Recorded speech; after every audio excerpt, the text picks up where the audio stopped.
I'm Vivian Holloway, 57, and I went from a forklift operator's daughter on the east side of Toledo to the second-ranking officer in the United States Army.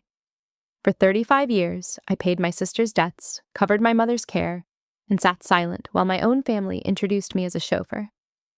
But when a young MP at the Pentagon garage looked at the back seat of my car and decided what I was, I made a choice that changed everything.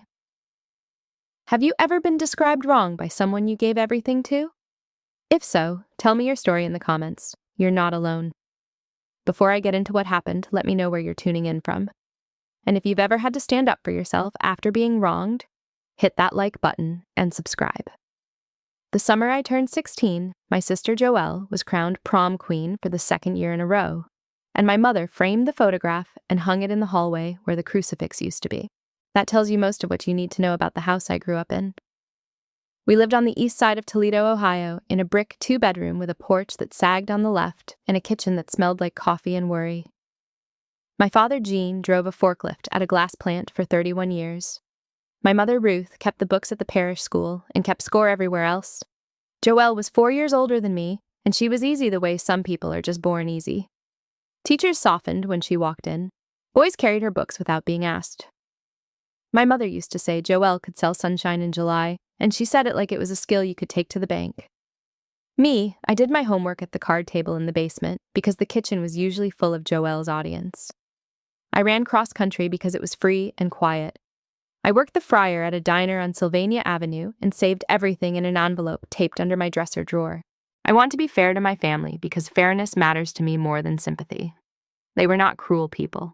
My father slipped me gas money he could not spare and never once asked for credit. My mother loved us both, but love in that house came in 2 flavors. Joelle got applause, I got expectations. When Joelle got engaged to Dennis Hutchins at 20, my mother cried like the moon landing. When I told them I had earned an Army ROTC scholarship to Ohio State, my mother asked who was going to help with Joelle's wedding if I was off playing soldier. I went anyway. Fall of 1987, I loaded 2 duffel bags into a borrowed pickup and drove south to Columbus.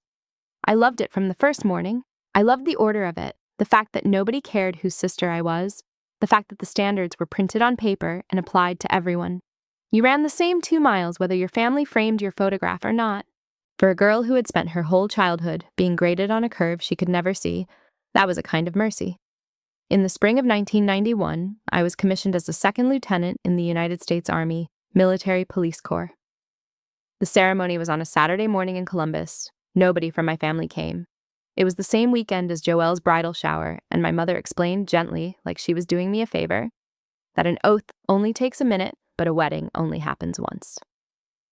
I stood in a borrowed auditorium and raised my right hand while 100 other families took pictures, and a classmate's mother pinned my bars because she could not stand to see a lieutenant with no one. I learned later that my mother was wrong about both things, the oath and the wedding. The oath lasted 35 years. The wedding lasted until the second bankruptcy, more or less, although they never made it official. 2 years later, I was a 1st lieutenant at Fort McClellan, Alabama, serving as aide-de-camp to a brigadier general. It is the kind of job they give young officers they want to invest in. You see how decisions get made at echelon. You learn calendars, correspondence, judgment. You also sometimes open the staff car door because the general is 60 and his knee is held together with wire, and because courtesy is not beneath anyone wearing the uniform. My family visited exactly once during those years for a parade. They sat in the bleachers in the Alabama heat, and what my sister took home from the entire visit, out of everything she saw, was the 90 seconds where I held the door of a staff car while my general climbed in. At dinner that night, Joelle smiled at me across the table, the easy smile, the prom queen smile, and said, "So, the Army taught you to drive. Dennis says you're basically a chauffeur with a salute." Everyone laughed. My father studied his plate. I was 24 years old, and I remember deciding, in that exact moment, that correcting her would cost more than it paid. The work was classified in places and complicated everywhere, and Joelle did not want an answer anyway. She wanted a category for me, something small enough to carry in a purse and produce at parties. The chauffeur thing fit, so she kept it. For 35 years, she kept it. I made captain in 1996 and took command of a military police company. I made major in 2003 and deployed to Iraq. where I ran convoy security on roads that ate vehicles and detention operations that aged everyone who touched them. I am not going to dramatize those years, because the people who were there with me know what they were, and the people who were not do not need my adjectives.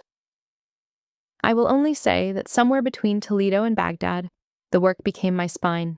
It held me up. It still does. In 2004, while I was deployed, Joelle and Dennis went bankrupt the first time. Dennis had a gift for businesses that almost worked. The call came through the family grapevine with a specific number attached, and I walked to a plywood phone booth at Camp Victory, stood in line behind 19-year-olds calling their mothers, and arranged to wire most of my savings to my sister. I did not ask questions. I did not set terms.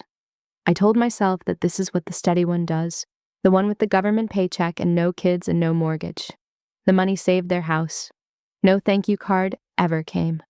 What came instead, years later and secondhand, was the story Joelle told her neighbors about how lucky Vivian was, how the Army just takes care of everything for people like her, how some people get to skip real life. I folded the receipt from that wire transfer into my Bible, not as a grievance, just as a record. And when I looked for it, a decade later, it had gone soft at the creases like an old map. A map of a country I kept paying taxes in and was never allowed to live in. That was the arrangement, although no one ever signed it. Joelle took. I gave. My mother kept the books, and somehow I was always the one in arrears. The years between 2008 and Christmas of 2025 have a shape, and the shape is a staircase seen from two different windows. From my window, Lieutenant Colonel in 2008, Battalion Command, then Colonel in 2013, Brigade Command, then the call in 2016 that put the first star on my shoulder, Brigadier General, then Major General in 2019, then Lieutenant General in 2022, 3 stars, a corps. From my family's window in Toledo, none of it existed. I was the sister with the government job, somewhere near Washington, who drove important men around. My father did not live to see most of the staircase. Gene Holloway died in 2009, 71 years old, his lungs full of 3 decades of glass dust. I was in Baghdad when the call came. I flew 30 hours through 3 airports and a sandstorm delay to stand at his casket, and I heard my sister, 15 feet away, telling 2 cousins that it was a shame Vivian couldn't be bothered to come home more. I was standing in the funeral home when she said it. I had been on the ground for 90 minutes. I let it go because you do not litigate at a casket, and because some part of me had already accepted that Joelle's version of me would always arrive in a room before I did. My mother's decline started around 2018. It was the slow kind, the kind that takes a person one shelf at a time. The doctors said memory care, and memory care said $8,000 a month, and the family said nothing at all until I said I would handle it. And I did handle it, every invoice for 3 years, wired from wherever I was stationed, while Joelle handled the visits. I do not say that with bitterness. The visits mattered. Joelle sat with our mother on Tuesdays and Saturdays and brushed her hair and brought her butterscotch candy, and I will honor that forever. But here's what I learned from the facility director, a kind and careful man, in the last year of my mother's life. He pulled me aside during one of my visits, the visits Joelle described to the family as rare appearances, and he said, "Your sister tells everyone she's managing this alone. I assumed you should know who we actually call, who we actually bill." He was not stirring anything. He was a man who had watched 100 families and could read a ledger and a room. My mother died in 2021, 79 years old, in a private room I paid for, holding my hand. I had flown 9 hours to be there. Joelle gave the eulogy. It was about sacrifice, and it was beautiful, and it was about hers. The one person who saw the whole staircase clearly was Bridget Falk. We met as captains in 1996, 2 women in a course full of men who bet on neither of us, and we have been each other's witness ever since. She made colonel, retired in 2019, and settled outside Annapolis, where she grows tomatoes with a ferocity she used to reserve for inspections. Bridget is the only person on earth who talks to me like I am nobody, which, if you have ever been somebody, you will understand is the most valuable service a friend can provide. It was Bridget, in 2022, right after I pinned my 3rd star, who finally said the thing. I had told her, laughing, about the latest Toledo dispatch, some cousin's wedding where Joelle had once again explained me to a table. Bridget did not laugh. She was quiet for a second, and then she said, You keep buying their version of you, Viv. The checks, the silence, the showing up and saying nothing. You're not keeping the peace. You're funding the war against yourself. One day you're going to have to stop paying. I told her it was complicated. She said it was actually very simple, and that simple and easy are not the same word. We changed the subject. The sentence stayed. Sergeant First Class Theo Mancini came into my life in 2023, assigned as my driver and enlisted aide when I had the Corps. He is 38, from Providence, Rhode Island, built like a door, with a daughter who plays goalkeeper and a wife who runs a school cafeteria with legendary discipline. Theo has driven me through ice storms and protest cordons, and one memorable night, a cattle crossing in Texas. He is unflappable in a way you cannot teach. He reads a situation half a second before it happens. You will understand soon why I am telling you about Theo. Christmas of 2025, I went home to Toledo. I almost did not. The nomination was already moving by then, quietly, the way those things move. Interviews and paperwork and conversations you're not allowed to characterize. I knew what might be coming. I could not say a word about it, not to anyone, and there was a particular loneliness in that. Sitting in my sister's living room with the biggest news of my life, sealed behind my teeth. Joelle had the neighbors over on Christmas Eve, the Brennemans from 2 doors down, the new couple from the corner house. And I watched my sister, 60 years old now, perform the introduction she had been polishing since 1993. She put her hand on my shoulder, warm as anything, and said, "This is my baby sister Vivian. She drives important men around Washington. Always has." The room chuckled politely. I said it was nice to meet everyone, and through the front window, past the wreath, I could see the rental car in the driveway. And I thought about Theo, who at that exact moment was home in Rhode Island wrapping presents for his daughter, and the irony arrived all at once. Fully formed, almost funny. My sister had spent 3 decades calling me a chauffeur. I had a chauffeur. I had a driver and an aide and a security review of my travel and a 3-star flag in my office. And in a few months, if the Senate consented, I would have a 4th star and a desk in the most famous office building on earth. And the woman with her hand on my shoulder did not know any of it because she had never once asked. In May of 2026, the Senate confirmed my nomination. On a Tuesday morning, in a small ceremony with no press, Bridget Falk and Theo Mancini's family watching, the 4th star went on. General Vivian Holloway, Vice Chief of Staff of the United States Army, the second-ranking officer in the entire service, behind only the chief himself. The announcement was being held until my first week in the building for scheduling reasons that were not mine to argue with. I did not call Toledo. That night, in the back of the staff car, I watched my own reflection slide across the darkened window, 4 new stars on each shoulder, and I took out my phone, and I found Joelle's name, and I held my thumb over it for a long moment. Then I put the phone away. Some calls you make, some calls you let the world make for you. The first Monday of June, 2026, my alarm went off at 04:15, and I did not need it. 35 years in, I still arrived everywhere 15 minutes early. Some habits outrank you. Theo brought the car around at 0500. A plain black sedan from the motor pool, civilian plates, nothing on the bumpers. The 4-star plates, the red metal rectangles with 4 silver stars that announce a general officer's presence in a vehicle. Road zipped in a canvas sleeve in the trunk because the announcement was not public for 3 more days, and protocol said quiet arrival. I sat in the back with the morning book, the overnight readiness summaries, a folder of names I was memorizing. My uniform was pressed, my coffee was black, and the Potomac was the color of gunmetal when we crossed it. The Pentagon at 0515 is mostly silence and sodium light. Theo turned down into the garage, level by level, to the executive parking area near the river entrance, where the reserved spaces wait for the handful of people whose calendars run the building. My predecessor's nameplate was still on the sign at the head of the space. They had not swapped it yet. That did not bother me. Buildings catch up to paperwork slowly. What I did not know was that the garage detail had a new man on it, and that he was about to make the most educational mistake of his career. Sergeant Kyle Draper was 24 years old, military police, 2 years in the Army, top of his class at every school they had sent him to, and certain the way only a squared-away 24-year-old can be certain. He had been on the executive-level detail for 9 days. He saw a black sedan with civilian plates and no flags, and no plates on the bumper, rolling toward a reserved general officer space at 05:20 in the morning. And he saw a driver in camouflage and a blonde woman in the back seat he took for somebody's scheduler, and he made a decision. He stepped in front of the car and put his hand up. Theo stopped smooth as silk. Draper came around to the driver's window, and he did not lean down. He loomed. And he said the sentence my sister had spent 35 years writing for him, though neither of them will ever fully appreciate the collaboration. Staff Park in Lot C, this level is for general officers. Theo, even as toast, said, "Check the roster, Sergeant." Draper's jaw set. I watched it from the back seat over the top of my reading glasses. "I don't need a roster to read a parking sign," he said.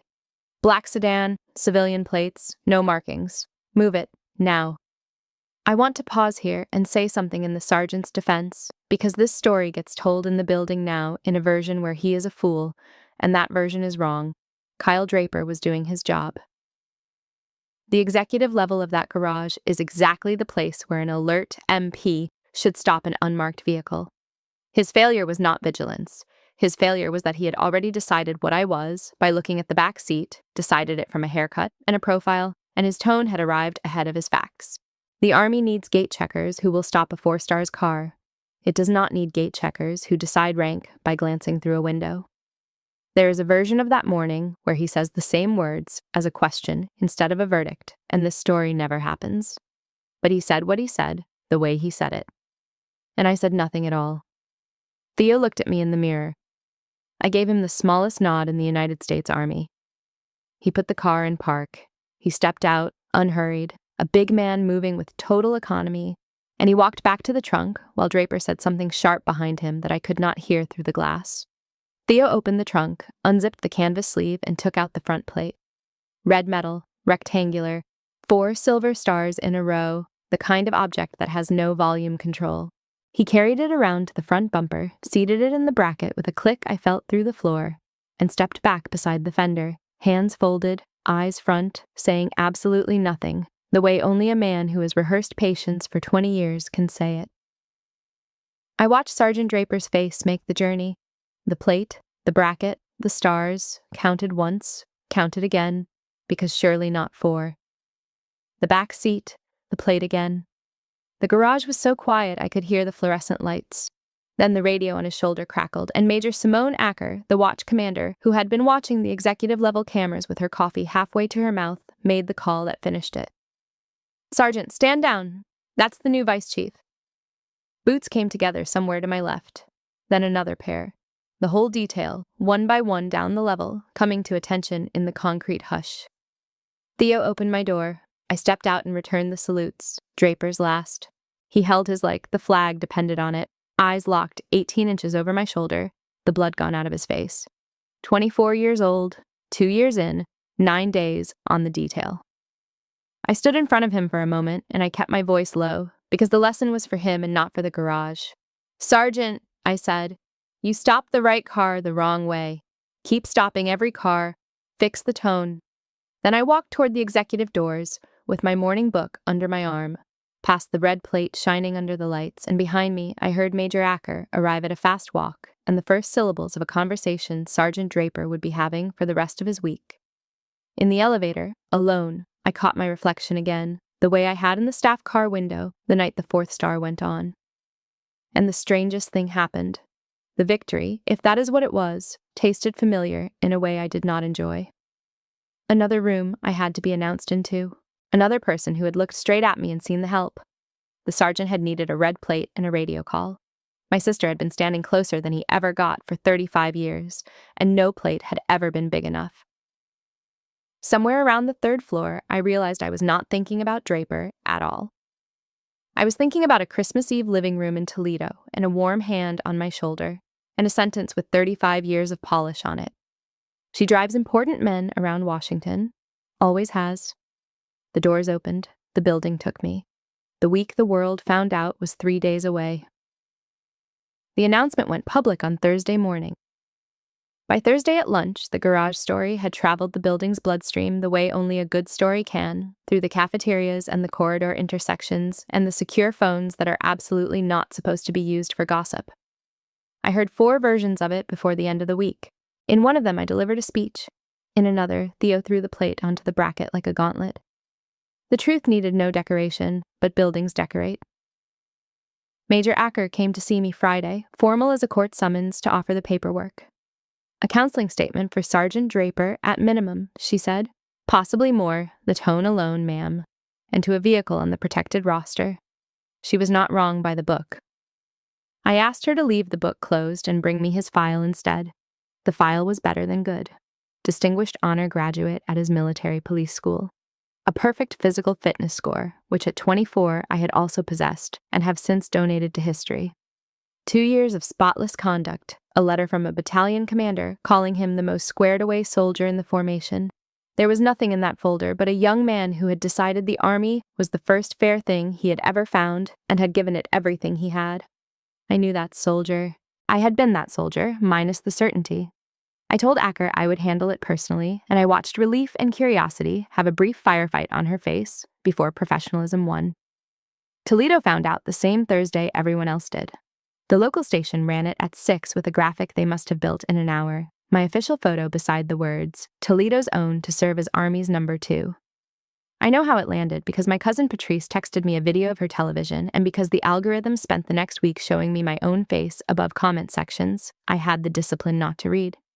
And I know how it landed in one specific kitchen on the east side, because the voicemail arrived at 8:40 that night. Joelle.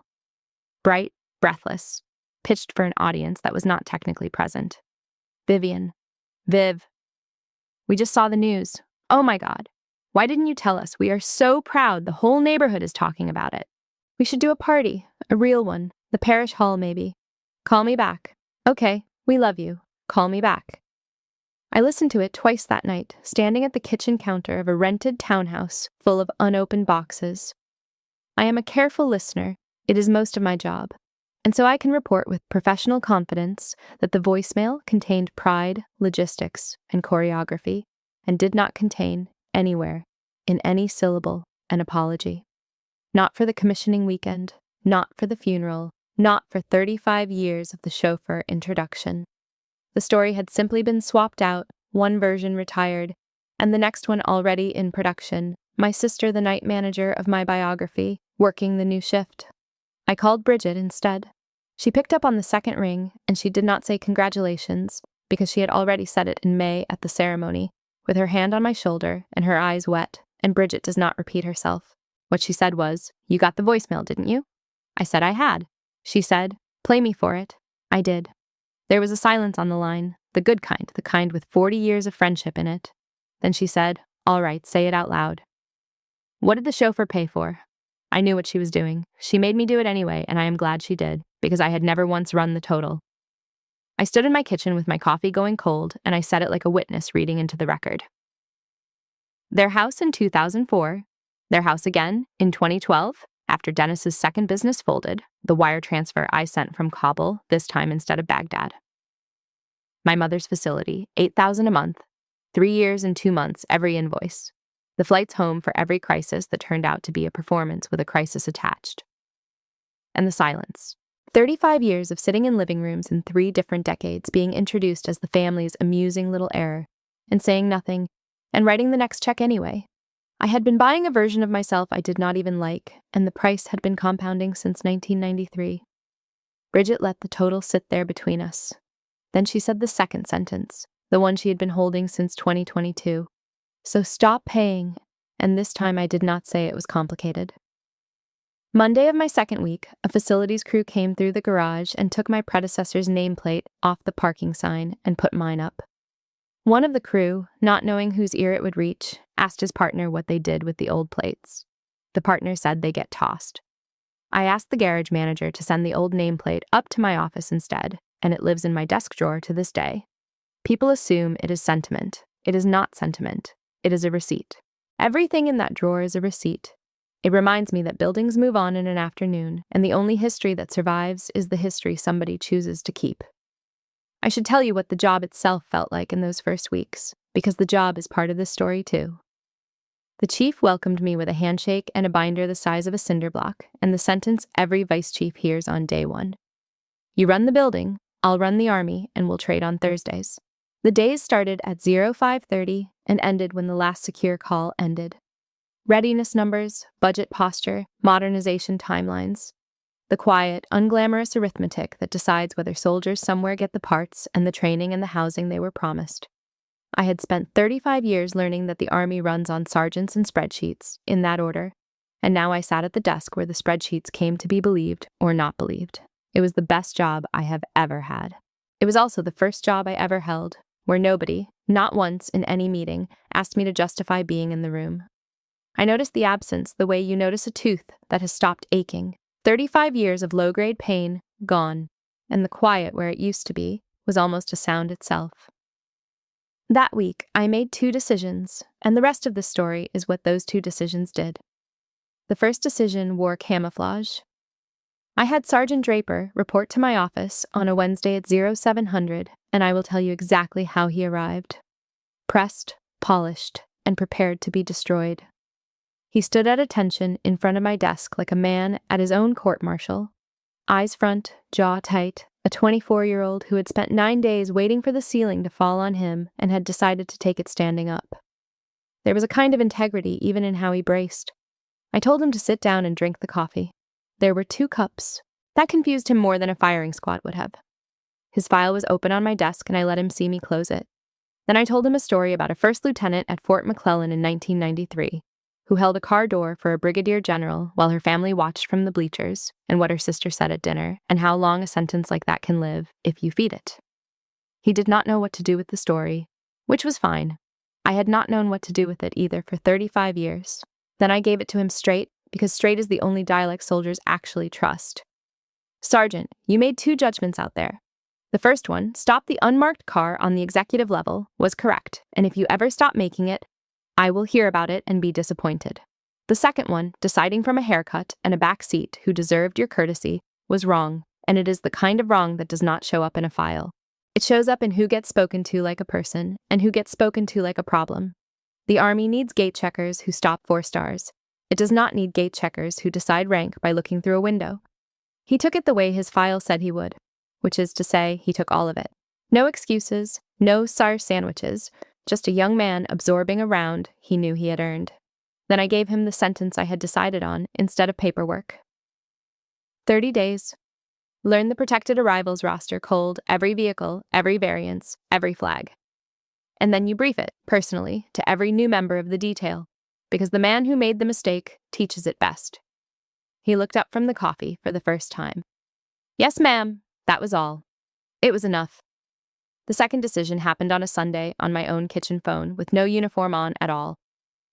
I called Joelle in the afternoon when I knew Dennis would be watching golf and she would be alone with her coffee. She answered performing, voice up an octave. There she is, the most famous woman in Toledo. I let her run for a minute. Then I said, Joelle, I need you to just listen for a few minutes. And something in my voice landed, because she actually did. I did not yell. I have never yelled at my sister in my life, which may have been part of the problem. I named it, that is all, item by item, the way you read findings into a record, the commissioning weekend in 1991, and what Mom said about oaths and weddings and the classmate's mother who pinned my bars because no one of mine was there. The funeral home in 2009, and the sentence I heard from 15 feet away with my father in the casket between us. The facility director who took me aside because he could not square the invoices with the story. The wire from Baghdad, the wire from Kabul, and Christmas Eve 6 months ago, her hand warm on my shoulder. She drives important men around Washington, always has. I said, I have heard that sentence for 35 years, and I have paid for the privilege of hearing it, and both of those things end today. The checks stop, Joelle. So does the story. The silence lasted 3 full seconds, and then the storm came exactly on schedule, and I want to be honest, it was almost a relief to finally see the weather plane. After everything this family did for you, she said, you think stars make you better than us? You disappear for 35 years, and now you want to come back with a list? And then the pivot, the guilt, her voice dropping into the register she used for eulogies. You know Mom died thinking you chose strangers over her. She waited for you at that window. There it was, the knife she had been keeping in the drawer. I looked out my own window for a moment, At a maple tree in a yard I had owned for 5 weeks, and I kept my voice exactly where I keep it in the briefings where nations are discussed. Mom died in a room I paid for, I said, holding a hand I flew 9 hours to hold. You were there, Joelle. You saw me. You just never let the story see me. And that is the last time I am going to argue with the story. Goodbye, sis. I hung up and I sat down at the kitchen table, and I waited to feel the floor tilt, the old vertigo of having displeased Toledo. It did not come. What came instead was Theo's voice in my head. Of all things, a thing he says when a route gets canceled for weather. Sometimes the best mile is the one you don't drive. The pressure wave arrived over the next 10 days, right on doctrine. Dennis called, conciliatory and useless. A man apologizing for rain while holding the cloud. He said Joelle was very hurt. He said maybe everyone said things. He said it would mean a lot if I called her. Smooth it over, you know how she is. I said, I do know how she is, Dennis, and I asked him a question I had wanted to ask for 20 years. What did the money from Cubble go to after the lawyer? He got quiet and started talking about the weather in actual fact, and we wished each other well, and that was the end of the embassy phase. A cousin texted me a screenshot of Joelle's post, the public one, written for the parish and the block. Some people get famous and forget who raised them. So proud of my sister anyway. Love is complicated. 140 likes. I read it twice, recognized the genre, and did not engage. My silence used to be a subsidy. I had simply moved it to a different account. And then, the worst week, the autopay. 11 years earlier, after the second bankruptcy, I had set up a quiet monthly transfer. A few $100s, framed as nothing, never discussed, the steady one, steadying. It had been running so long it had become weather. I sat with my thumb over the cancel button for longer than I am proud of, hearing every Toledo voice I had ever internalized. Then I pressed it. The app asked with the cheerful idiocy of all apps, "Are you sure?" Recurring transfer to Hutchins J will be canceled. I pressed yes, and the most expensive button I have ever pressed cost me nothing at all, and I slept 9 hours for the first time since May. The new job, mercifully, gave the silence somewhere productive to live. The vice chief runs the building so the chief can run the army, which means budget posture and readiness reviews, and the unglamorous arithmetic of a 4-star calendar. I worked. The work held me up. It always has. I will tell you what I did not expect. How fast consequences travel when you stop standing between a person and their own arithmetic. I lifted no finger against my sister. I want that understood, because the satisfaction in this story, if you are here for that, is not the kind where anybody is destroyed. Nobody called Toledo. Nobody corrected the record at the parish. The record corrected itself because Joelle's version of me had a structural flaw she had never planned for. It required my absence. The chauffeur story worked for 35 years because the chauffeur was never in the room, never on the news, never anywhere the neighbors could check the math. And then, suddenly, I was everywhere. The 6 o'clock news. The Sunday shows, twice, in uniform, discussing recruiting numbers. The front page of the Blade, above the fold, 4 stars visible. The coffee hour at St. Hedwig's, I am told, became a difficult venue. The same neighbors who had nodded along at Christmas now asked questions with perfectly innocent faces. A chauffeur, you said. Always wondered why a chauffeur needed Senate confirmation. Joelle's currency on that block had always been being the one who knew things, and overnight she became the one who had known nothing. Or worse, the one who had known and had chosen a meaner story. Her corrections stopped running the room. Dennis went quiet in the way of a man doing sums he should have done decades ago. Patrice, my cousin in Cleveland, the family's one neutral nation, gave me the clearest report. She called on a Sunday in late June, narrating the whole campaign like a war correspondent who was enjoying her assignment slightly more than the rules allow. Viv, she said, you have to understand what this looks like from the cheap seats. For 30 years, your sister has been the State Department of this family. Every cousin, every funeral, every graduation, her version arrived first and got stamped official. And now the actual country has opened for tourism, and everybody's walking around saying the maps were wrong. I asked Patrice what she wanted me to do about it. Nothing, she said. That's the beauty. For once in your life, honey, you are not the one who has to do anything. I sat with that sentence for a long while after we hung up. 40 years of being the family's designated fixer, the one who wired the money and smoothed the crisis and absorbed the version. And the one assignment that finally came down from above was to stand still and let arithmetic happen. I learned all this from Carly. My niece was 33 that summer, Joelle and Dennis's only child, a pediatric nurse in Columbus, with her grandfather Jean's quiet way about her. We had always been cordial at the family events I was permitted to attend, but cordial is all the room her mother had ever left us. 2 weeks after the announcement, an email arrived in my personal account, subject line, "I think I've had it wrong." It was 4 paragraphs and it asked me for absolutely nothing, which in my family made it a historic document. She said she had watched the news with her own daughter on her lap and heard herself start to say something about her famous aunt and realized she did not actually know me at all, only the family's version, and that those were different things. "I was 8 when Mom started the chauffeur thing," she wrote. "I'm 33. I should have asked you myself 20 years ago. I'm asking now." That was the whole request. Asking. I read it 3 times at my kitchen table. Then I opened a reply box and looked at the cursor, blinking in all that white for a while, the way you look at open water. 35 years of policy said be cordial and keep the moat. I typed one word, Carly, and the policy died there at the table, and I wrote her back like a person.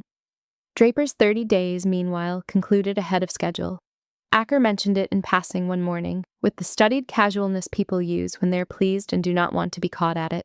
"Whatever you said to him, ma'am, he's the best gate on the level now. Stops everyone, politely." He had briefed the roster to the new detail members twice, she said, and both briefings had begun the same way, with a sergeant standing in front of his peers, saying, 9 days into this detail, I stopped the vice chief's car and got the tone wrong. Here's everything I should have known.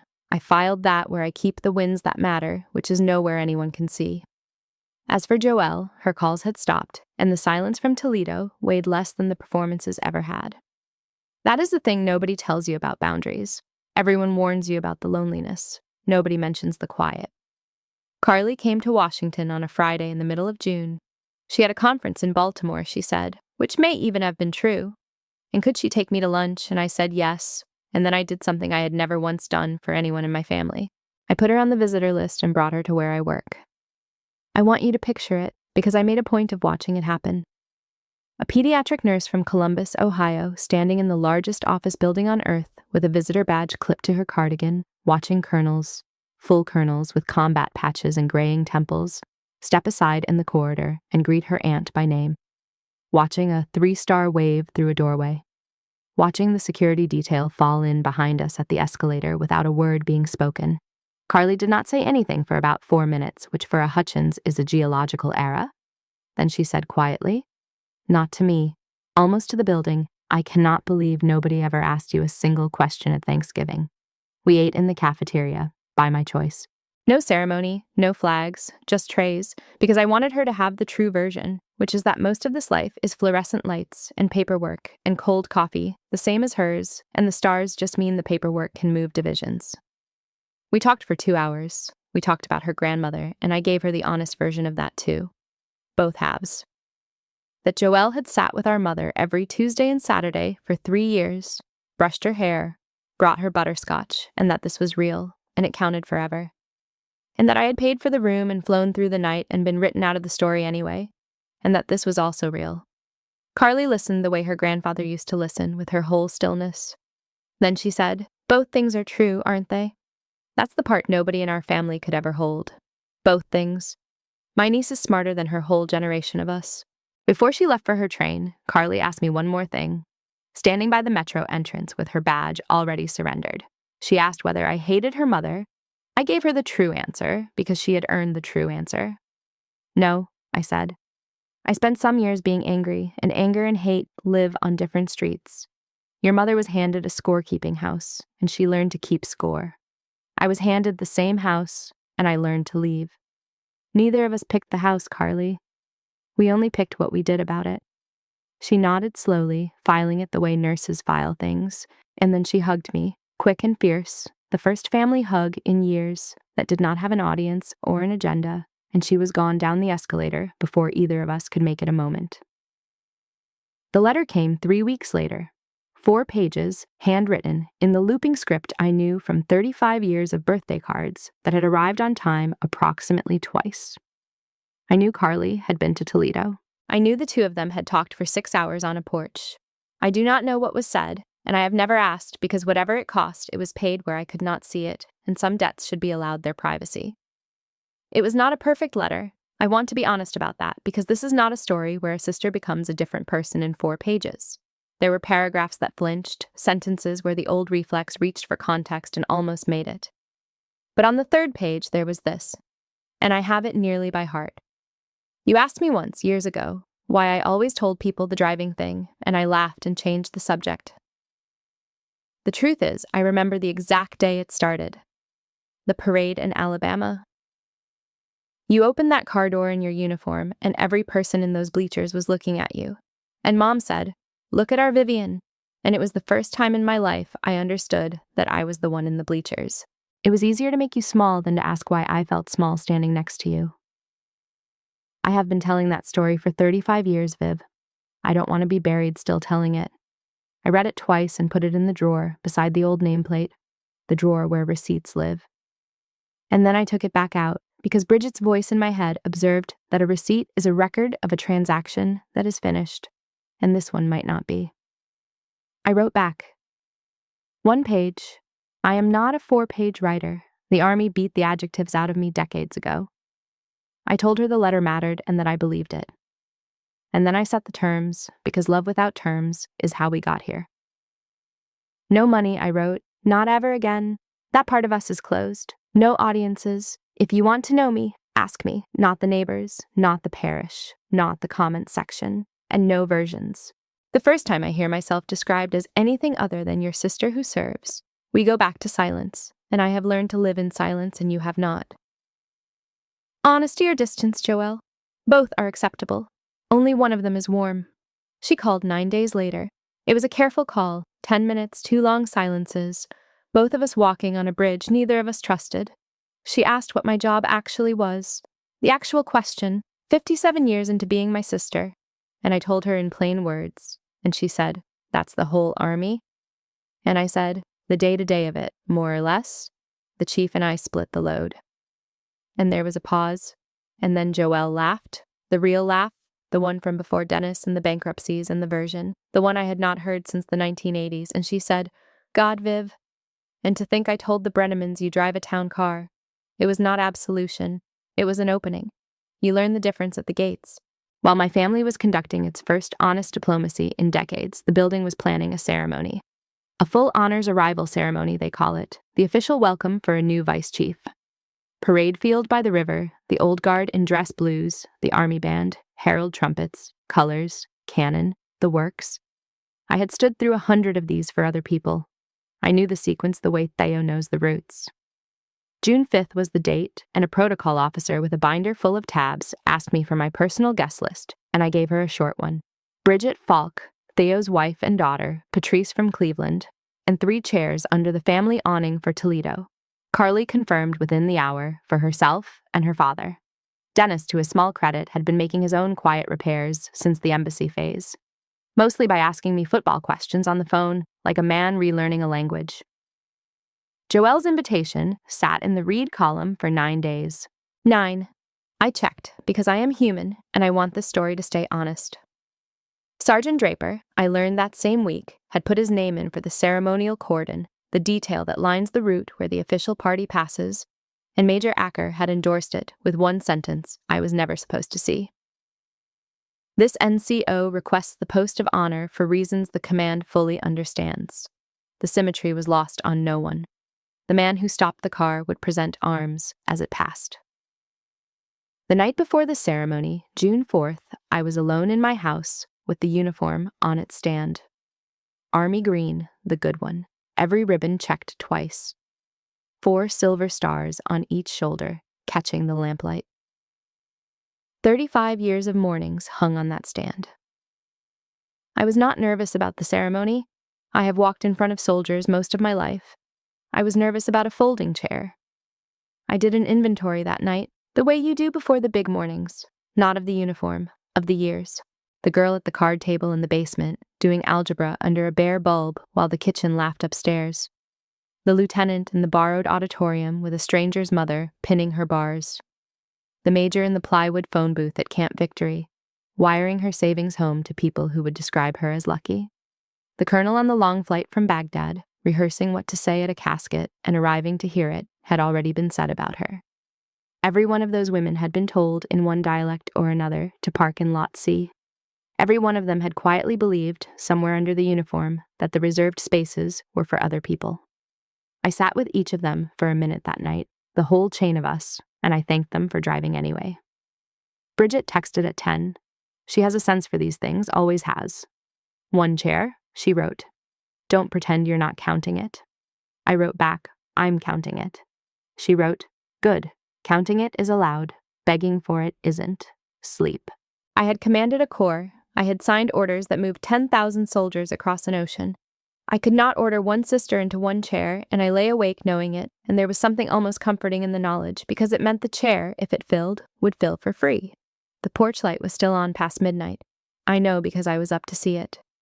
June 5th, 2026, came up clear and bright off the Potomac, one of those Washington mornings that apologizes for the entire month of August in advance. The parade field was green as a billiard table. The old guard was already formed when we arrived, the band warming low brass somewhere behind the trees, and the protocol officer with the binder moved through it all like a conductor. Theo drove me to the field in the staff car, and the red 4-star plates rode on the bumper in the morning sun where the whole world could read them. And neither of us said anything about it, and both of us were thinking about the garage. I caught his eyes in the mirror as we turned onto the access road. Nice morning for a drive, ma'am, he said. Finest in the fleet, I said, which is a joke that is only funny to 2 people on Earth, and that is plenty. The car rolled slow past the ceremonial cordon. Soldiers at present arms in a line you could have checked with a laser. And there, third from the end, jaw set, eyes locked correctly to the front, was Sergeant Kyle Draper, holding the sharpest salute on that field as the plates he once challenged passed 18 inches from his face. The Army does not script symmetry like that. The Army simply generates it, every few years, for those patient enough to stay. I inspected the troops. The cannon spoke its 19 rounds out over the water, each one rolling back off the river like a door closing somewhere in the past. The band played the trio of the old march my father used to hum at the glass plant without knowing its name, and during the national anthem, with my hand steady and my eyes supposedly front, I conducted the only reconnaissance of that morning that my heart actually required. 1 sweep of the family awning, Carly in yellow, her daughter on her hip, Dennis in the suit he buries people in, standing straighter than I had ever seen him, and beside him, in church clothes, hands folded, eyes already wet, and trying to be dignified about it, my sister. The unconfirmed chair was not empty. Joelle had come, and she had not announced it. And somewhere in my chest, a door I had stopped checking swung quietly on its hinge. The ceremony ended the way they all do, with handshakes and the band recessing and great machinery folding itself up into trucks. I worked the line, the chief, the secretary, 2 senators, a row of foreign attachés. And then the crowd thinned, and there was no press, and no neighbors, and no parish, and my sister crossed the grass toward me with no audience at all, which may have been the first time in our adult lives she had ever approached me without one. She stopped an arm's length away. Up close I could see she had been crying since the cannon, which she would deny to her grave. She looked at the stars on my shoulders, and then, for once, passed them at me. I spent 35 years describing your life wrong, she said. Describe it right from here on, I said. That's all I ever wanted. The hug was brief and awkward and absolutely real, all 3. And Carly pretended to be fixing the baby's sock so we could have it to ourselves. There was no speech, there never is, in my family, when the true things finally happen. The true things come in under 6 words: late, on time. I am not going to tell you everything became simple after that, because this is not that kind of story, and you would not believe me anyway. What I can tell you is what the months since have actually held, and let you weigh it. Sunday calls with Carly that need no agenda and obey no clock. A standing Friday call with Bridget that is mostly tomatoes and insubordination. Joelle and I speak every few weeks, carefully, 2 countries reopening 1 border crossing at a time.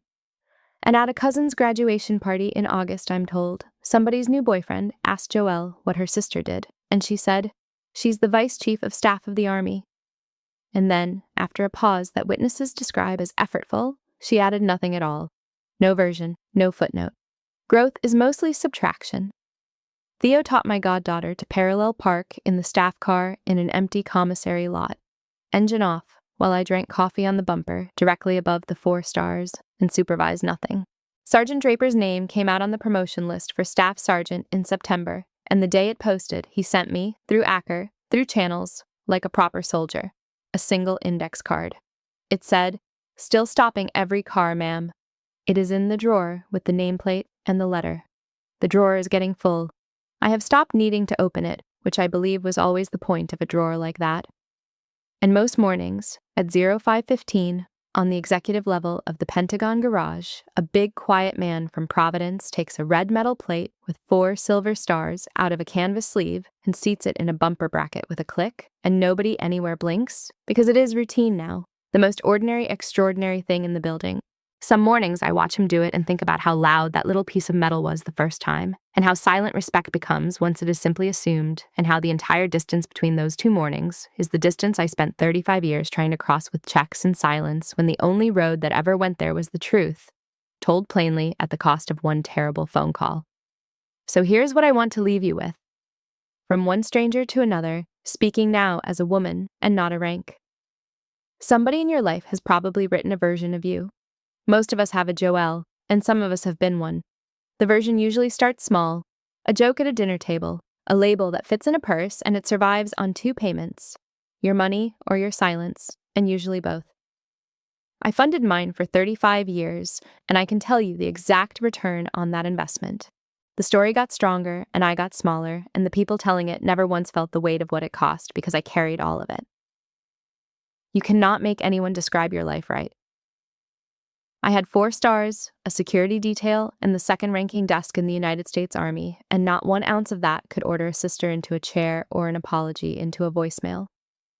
The only thing under your command, the only thing that was ever under your command, is what you keep paying for. Stop paying for the wrong version of yourself. Stop subsidizing the story that shrinks you. The people who love you will cross the grass eventually, without an audience, and say the 6 true words. And the ones who never do were only ever renting you a small room in their story anyway, and you were the one paying that rent. The morning after the ceremony, I rode to work the usual way. 0500, the river the color of gunmetal, the morning book open on my lap. Theo turned down into the garage, level by level, and the gate detail waved us through with the easy nod of the familiar. And we rolled past Lot C, and I looked up from my reading, and I smiled. Staff park in Lot C. The staff do, I don't. I park where 35 years put me, and it turns out the space was reserved the whole time, waiting for the day I finally believed I was allowed to pull in. If you made it this far with me, thank you. Telling this story out loud cost me something, and hearing yours would mean a great deal. So let me ask you, has someone in your family spent years describing your life wrong, and what did it cost you to stay silent? Have you ever had to cancel the check that was funding your own diminishment? And if you had been in the back seat of that car, would you have waited as long as I did to let the plates speak? Drop your answers in the comments. I read them, all of them, usually with coffee at 0500. If this story hit home, hit that like button, subscribe, and ring the bell so you don't miss what I share next. Until then, park where your years put you. You earned the space.